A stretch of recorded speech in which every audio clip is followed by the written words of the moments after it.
श्री राम को पैरों में ना चुभे कंकर, इसलिए भोलेनाथ ने किया ऐसा काम।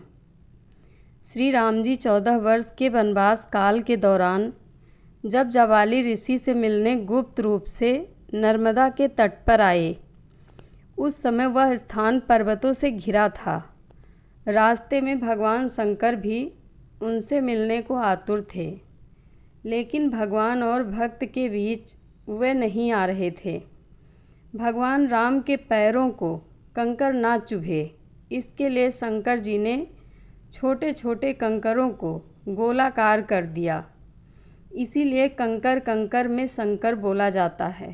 जब प्रभु श्री राम रेवा तट पर पहुँचे तो गुफा से नर्मदा का जल बह रहा था। राम यहीं रुके और बालू एकत्र कर शिवलिंग बनाया और 1 माह तक उसका नर्मदा के जल से अभिषेक करते रहे। आखिरी दिन लिंग के स्थान पर शंकर जी स्वयं विराजित हो गए और भगवान राम शंकर का मिलन हुआ। रामचरितमानस में कई ऐसे दृष्टांत हैं जिनमें दोनों प्रभु एक दूसरे की आराधना करते दिखते हैं। प्रभु राम जिस समय लंका पर चढ़ाई की तैयारी कर रहे थे और समुद्र पर सेतु का काम चल रहा था, उस समय भी प्रभु राम के मन में भोलेनाथ की भक्ति हिलोरे मारने लगी। मानस के मुताबिक प्रभु राम ने कहा, यहाँ की भूमि परम रमणीय और उत्तम है, इसकी असीम महिमा वर्णन नहीं की जा सकती। मैं यहाँ शिव जी की स्थापना करूँगा।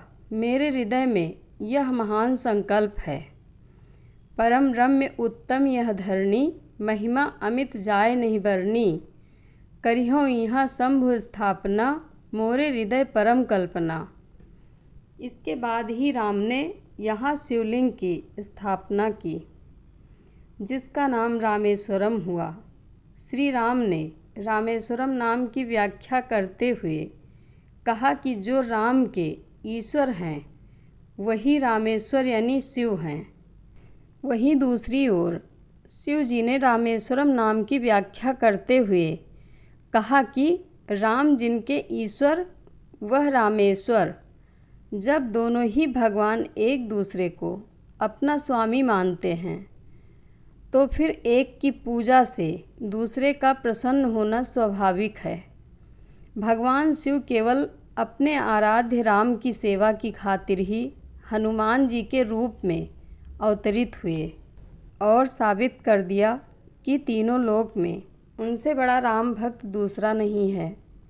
इसलिए सावन में यदि भोलेनाथ की प्रसन्नता प्राप्त करनी है तो उनके साथ प्रभु राम यानी उनके आराध्य को किसी न किसी रूप में जोड़ दीजिए।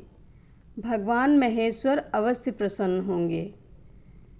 एक बात स्पष्ट रूप से समझनी चाहिए कि महादेव और श्री राम दोनों अभिन्न हैं, इसलिए किसी एक की पूजा और दूसरे का निरादर कतई संभव नहीं है।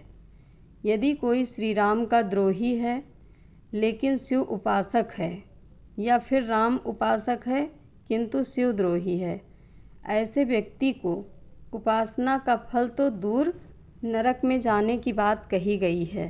शंकर प्रिय मम द्रोही, शिव द्रोही मम दास। जय भोलेनाथ, जय श्री राम। धन्यवाद।